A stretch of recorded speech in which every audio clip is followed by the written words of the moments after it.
Hello दोस्तों, आप सभी का स्वागत है आपके अपने आजाद ग्लोबल इंस्टीट्यूट यूट्यूब चैनल पर। जैसे कि आप सभी को पता है कि डेली की तरह इस क्लास में करंट अफेयर्स के 10 क्वेश्चन पढ़ने वाले हैं, जो प्रश्न सभी परीक्षाओं के लिए अति महत्वपूर्ण है। तो चलिए आज की क्लास एक मोटिवेशन कोट के बाद शुरू करते हैं। तो आज का मोटिवेशन कोट है कि मंजिल पाना तो अभी बाकी है, मंजिल पाना तो अभी बाकी है, इरादों का असली इम्तिहान अभी बाकी है।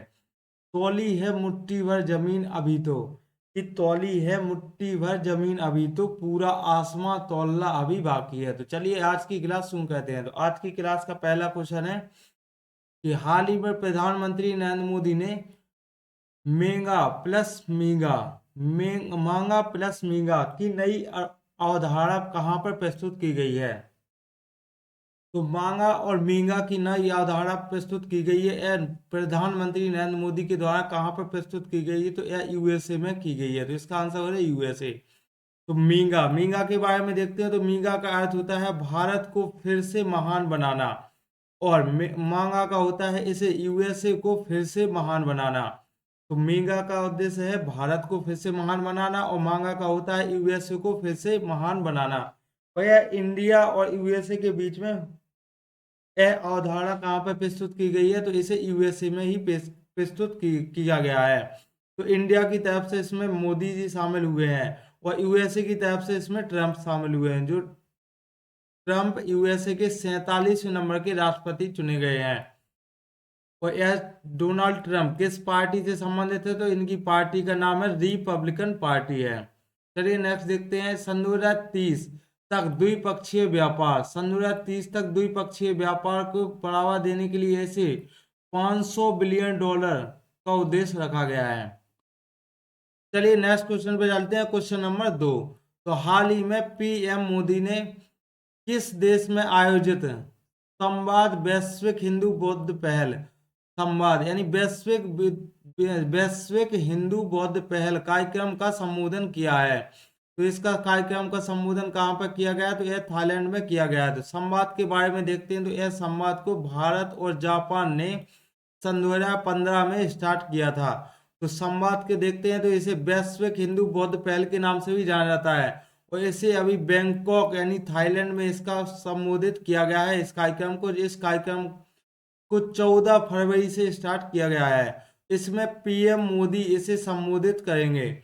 और इसका क्रम कौन सा है। तो क्रम इसका चौथा क्रम है।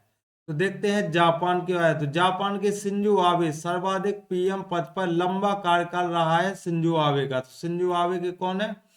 यह जापान के सर्वाधिक पद पर, प्रधानमंत्री के पद पर इनका लंबा कार्यकाल रहा है। और शिंजो आबे ने ही क्वाड की स्थापना की थी, जिसमें इंडिया, जापान और ऑस्ट्रेलिया, यूएसए शामिल हैं। तो चलिए नेक्स्ट क्वेश्चन पे चलते हैं। Question number 3। तो हाल ही में जोथम नापत किस देश के नए प्रधानमंत्री चुने गए हैं। तो जोथम नापत यह किस देश के नए प्रधानमंत्री के रूप में चुना गया है। तो यह जोथप नापत को वानुअतु देश के नए प्रधानमंत्री के रूप में चुना गया है। तो नापत यह प्रधानमंत्री वानुअतु देश के लिए नियुक्त किए गए हैं, तथा यह किस पार्टी से संबंधित है। तो लीडर्स पार्टी से संबंधित है। और यह वानुअतु देश कहाँ पर है।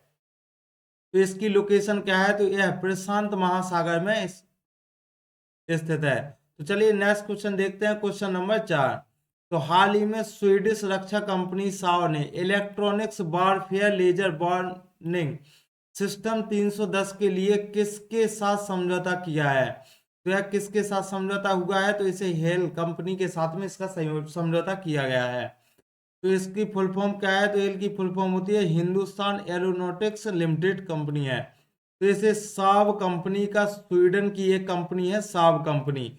यह एक डिफेंस में 100% एफडीआई की अनुमति प्राप्त करने वाली पहली विदेशी कंपनी बन गई है। और इसका समझौता किस कंपनी के साथ हुआ है। तो हेल कंपनी के साथ हुआ है, हिंदुस्तान एरोनॉटिकल लिमिटेड के साथ हुआ है। तो यह हिंदुस्तान एरोनॉटिकल लिमिटेड कंपनी का बारे में देखते हो। तो यह 14वीं महारत्न कंपनी बन गई है। और इसे इलेक्ट्रॉनिक वारफेयर LWS 310 यह एक लेजर वार्मिंग सिस्टम है। इलेक्ट्रॉनिक्स वारफेयर यह एक लेजर वार्मिंग सिस्टम होता है, और इसे लेजर से अटैक वह लड़ाकू विमान से चेतावनी जारी करता है। चलिए नेक्स्ट क्वेश्चन पे चलते हैं, क्वेश्चन नंबर 5। तो हाल ही में लॉन्च राज्यों में पंचायतों को हस्तांतरण की स्थिति रिपोर्ट में किसे शीर्ष स्थान मिला है? तो किसे शीर्ष स्थान मिला है? तो यह कर्नाटक को शीर्ष स्थान मिला है। तो केंद्र और राज्य स्थानीय शासन, तो इसे लोकतांत्रिक विकेंद्रीकरण शक्ति कहा जाता है। तो इस शक्ति को कैसे कहा जाता है? जो केंद्र से राज्य की ओर और राज्य के बाद स्थानीय शासन की ओर शक्ति का स्थानांतरण होता है, इसे ही लोकतांत्रिक विकेंद्रीकरण शक्ति कहा जाता है। जो ऊपर से नीचे की ओर शक्ति का यूज किया जाता है उसे लोकतांत्रिक विकेंद्रीकरण शक्ति कहा जाता है। तो राज्यों में पंचायतों को हस्तांतरण की स्थिति यानी इस रिपोर्ट को नई दिल्ली में नई दिल्ली है, इस रिपोर्ट में कौन सा? नई दिल्ली में की गई है।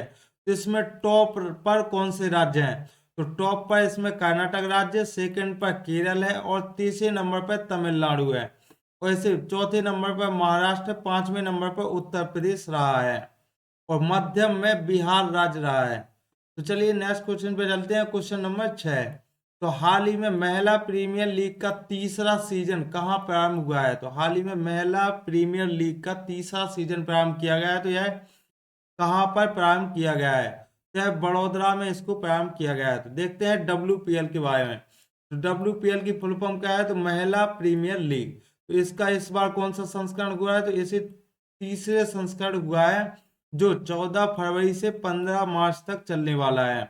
और इसके पहला प्रीमियर लीग के सबसे महंगे खिलाड़ी कौन है? तो सिमरन शेख है, जो कितने रुपए में सबसे महंगे खिलाड़ी? तो इनकी राशि है 1.9 करोड़ रुपए।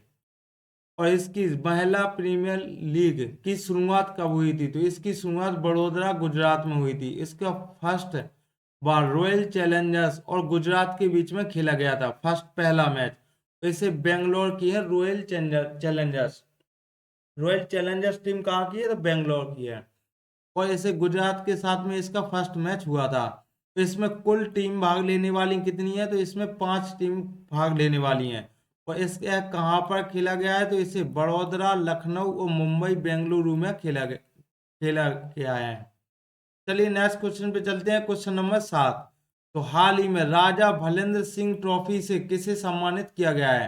तभी हाल ही में राजा भलेंद्र सिंह ट्रॉफी से सम्मानित किया गया है। तो यह किसे सम्मानित किया गया है? तो सर्विसेज स्पोर्ट्स कंट्रोल बोर्ड को सम्मानित किया गया है।